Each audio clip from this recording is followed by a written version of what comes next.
자, 이전 추천주 간단 체크 드리는 시간을 이어봐야 되는데, 이전 추천드린 종목이 없습니다.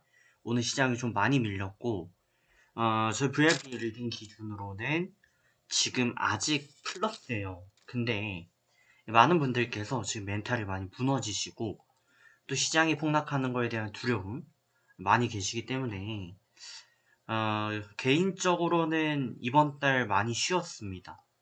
네, 그게 어떻게 보면 플러스의 요인, 이유이기도 한데, 반대로 장기 투자나 쭉 가지고 가시는 분들은 어쩔 수 없이 물려 계시는 그런 상황들이 연출이 되거든요. 그러면 과연 바닥은 어딘가? 종목들을 저희가 보면 참 좋겠지만, 뭐 볼 수 있는 종목이 없습니다. 네, 그러다 보니 이번 시간에는 시장 체크를 해봅니다. 자, 그러면 순수하게 국장 위주로 한번 볼게요. 자, 고점 B, 현재 코스피가 3316포인트를 기록을 했었는데, 이게 지금 쭉 무너져가지고, 오늘 마감대로면 거의 21% 정도 밀린 채로 마감이 되었습니다. 이러한 모습을 봤을 때 정상적인가? 절대 정상적이지 않습니다. 굉장히 많이 밀린 거고, 흐름이 좋지 않은 거죠. 뭐 코스피뿐만 아니라 코스닥도 마찬가지입니다. 고점 B 20%, 이 정도 지금 미끄러져 있고, 또 해외 지수 같은 경우도 나스닥 많이 밀렸는데, 제가 나스닥을 강조를 좀 드렸던 게, 이 나스닥이 반등이 나오면 한국 증시도 갈 수 있습니다 라는 말씀 드렸어요. 그죠? 근데 재차 누차 말씀드리지만 이 시장 구조가 지금 인플레이션 때문에 증시가 못 가고 있다는 거예요. 원래는 불장이 유지가 되어야 하는데 인플레이션 때문에 어쩔 수 없이 금리 인상을 해야 되고, 그러면 시장은 또 망가지는 그런 행태로 가야 되는데, 지금 미국에서는 시장이 조금 망가지더라도, 시장이 좀 고꾸라지더라도 금리를 잡겠다, 인플레이션 잡겠다 라고 하고 있습니다. 그러다 보니까 어제 이제 오늘 뭐 아침이라고 봐야 될 것 같죠. 연준 FOMC 회의 결과 나왔고, FOMC 성명서에 따르면 3월 달에 금리 인상하겠다라고 했습니다. 뭐 이건 크게 문제가 없는 것 같고, 뭐 예정된 수순이다라고 볼 수가 있는데, 이제 제롬 파월 의장의 입에서 문제가 시작이 됐고요. 그 부분을 이제 QT와 양적 긴축과 금리 인상 폭에 대해서 50bp 인상할 수 있다라는 이 가능성 때문에 시장이 무너진 겁니다. 근데 이거를 일단 보게 되면요, 저희가 QT를 예상하지 못했냐? 이미 예상하고 반영하고 있어요. 다만 그게 이제 언젠지 모르겠는데, 후반기로 갈 가능성이 높다. 그러면 이거는 뭐 제가 볼 땐 신경 안 써도 되는 부분인 것 같고, 금리 인상한다? 근데 3월 달에 하는데 50bp 할 수 있다. 그러니까 0.25% 인상이 아니라 0.5% 인상을 할 수 있다. 이게 부담이 된다? 부담될 수 있지만, 어떻게 보면 최근 시장은 그거를 반영을 해왔습니다. 그렇기 때문에 그렇게까지 저희가 과대 반응할 그런 부분은 아니다. 다만 아시아권은 좀 더 충격이 더 클 수 있죠. 미국 시장은 본토고 아시아는 아무래도 떨어져 있다 보니까 이 미국 시장이 흔들릴 때 아시아 시장은 더 크게 흔들릴 수가 있는 거고요. 예를 들면 이런 거죠. 한은에서 지금 금리 인상을 했는데, 미국에서 0.5bp, 50bp를 인상을 한다라고 했을 때, 상대적으로 가치가 조금 떨어지는 한국은, 미국이 그 금리 인상을 할 때 한국은 조금 더 강하게 인상을 해야 돼요. 그러면 지금 우려하는 건 사실 이런 거죠. 예를 들어서 미국에서 0.5포인트 인상을 해가지고 금리를 쭉 올렸다. 그럼 한국은 1%, 뭐 0.75% 이렇게 인상을 해야 외국인의 순 유출을 막을 수가 있고 시장을 유지할 수가 있는 거죠.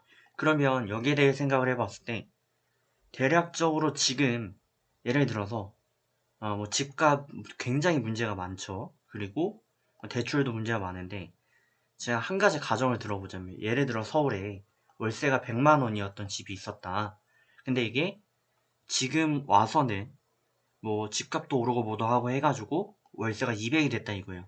근데 이게 미국이 금리 인상하면 우리도 따라가야 되니까 경기가 무조건 따라가야 됩니다. 아니면 외국인들이 다 나가버려요. 그래서 월세가 이자가 올라가고 뭐하고 하다 보면 250이 된다. 전세 대출 이자라고 한번 가정을 해 보겠습니다. 전세 대출 이자가 원래 100만 원 정도 나갔는데 이게 집값이 오르고 뭐하고 하니까 200이 나가고 시작했고 앞으로는 250이 나갈 거다 라는 그런 내용이 나오는 거예요. 그렇게 되니까 한국 시장은 굉장히 크게 문제가 될 수밖에 없고 이게 잘못하면 이제 자산 버블로 연결이 되면 터져요. 그러니까 아파트 값 이런 거 급등한 부분에 대해서 감당하지 못하는 극단적으로 예를 들어 말씀드리면 이런 거예요. 집값이 지금 많이 오르긴 했는데 예를 들어서 저희가 한 달에 100만 원을 버는데 집값이 10억이다. 이것까지도 뭐 어떻게 감당을 했다. 근데 이게 100억이다. 이걸 살 수 있는 사람이 누가 있냐는 거예요. 그러면 팔 수밖에 없고 그럼 무조건 다 폭락하는 그런 현상에 대한 두려움이 한국이 더 심하다. 극단적으로 예를 들자면 그런 겁니다. 그러다 보니까 한국 시장이 좀 많이 밀렸고요. 개인적으로 봤을 때는 미국 시장은 어쨌든 불확실성이 해소된 거기 때문에 불확실성이 남아있다라고들 많이들 말씀 주시지만 제가 볼 때는 3월까지는 적어도 해소가 됐어요. 예를 들어서 1월 달에 금리 인상할 것인가 이건 이제 아닌 게 된 거죠. 변수가 비교적 줄었죠. 3월 달에 인상할 것인가 오케이. 근데 3월 달에 0.2포인트인가 0.25포인트인가 0.5포인트인가 인데 0.5포인트에 대해서 구정을 안 했기 때문에 이게 나타날 수 있구나. 그럼 그거에 대해서 이제 반영하는 시각이 들어가는 거고 그럼 중요한 거 다 필요 없고 한국 증시 어디까지 가냐? 저는 뭐 원래 예측했던 수준 지금 내려왔다라고 봅니다. 뭐 하단도 열려 있고 또 주봉 월봉 기준 122평 지지받는다라고 했는데 뭐 지금 그 구간이다라고 말씀을 드릴 수 있겠고 뭐 증시 포지션 전략으로 간다면 저는 이제는 바닥. 뭐 이번 주 다음 주까지도 변동성을 좀 키워갈 수 있지만 바닥 가능성이 높고요. 최악의 경우 이제 2,500까지 찍고 갈 수 있는데 전 나스닥이 하단이 안 깨질 거라고 봐요. 뭐 전에도 말씀드렸지만 그렇게 된다면 공포는 이제 끝이다. 그렇게 생각됩니다. 3월 달에 이제 금리 인상이 시행이 될 거고 2달 정도 남았습니다. 그렇게 봤을 때 바닥 찍고 대략 한 이런 식의 그림을 이렇게 이어가지 않을까? 그렇게 보여지고요. 또 밀렸다가 또 다시 가는. 하반기엔 어쨌든 갈 것 같아요. 인플레이션이 잡혀야 되는데 인플레이션 같은 경우는 이제 공급망 병목 현상 때문인 거기 때문에 오미크론이 지금 미국 같은 경우 잡히고 있거든요.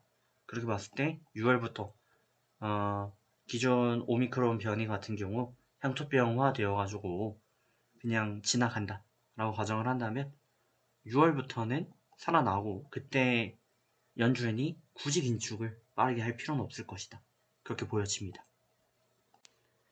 제 의견이 뭐 그렇게 중요하겠습니까만은 어쨌든 그래도 추측을 해보자면 뭐 미국장은 하단 경시는 없을 것 같고 한국은 심야 2500인데 반대로 말하면 이제 바닥이다라고 보셔도 될 것 같다 라는 말씀드리고요. 지금 공포가 너무 심해요. 공포는 결국 매수의 어머니가 됩니다. 자, 좋은 결과 힘들지만 만들어 가시고요. 저희 같은 경우는 지금 국장을 들고 있는 종목이 한 개뿐이 없고 미국은 이제 증시를 좀 보고 있는데 어쨌든 다들 좋은 결과 만들어 가시고 좀 더 좋은 시장이 되며 뵙도록 하겠습니다. 이 시장이 안 좋으면 저도 솔직히 뭐 할 수 있는 방법이 없어요.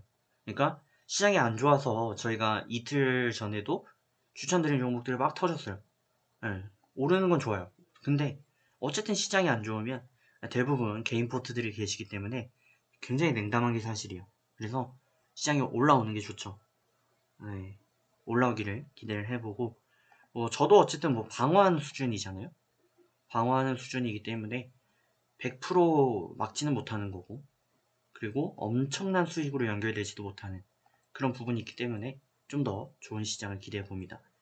일단 뭐 제 예상대로라면 거의 마지막 지금 하락이 아닐까 그렇게 보여지는데 다음 주까지 그래도 보긴 봐야 되겠죠. 좋은 결과 만들어 가시고 내일 뵙도록 하겠습니다.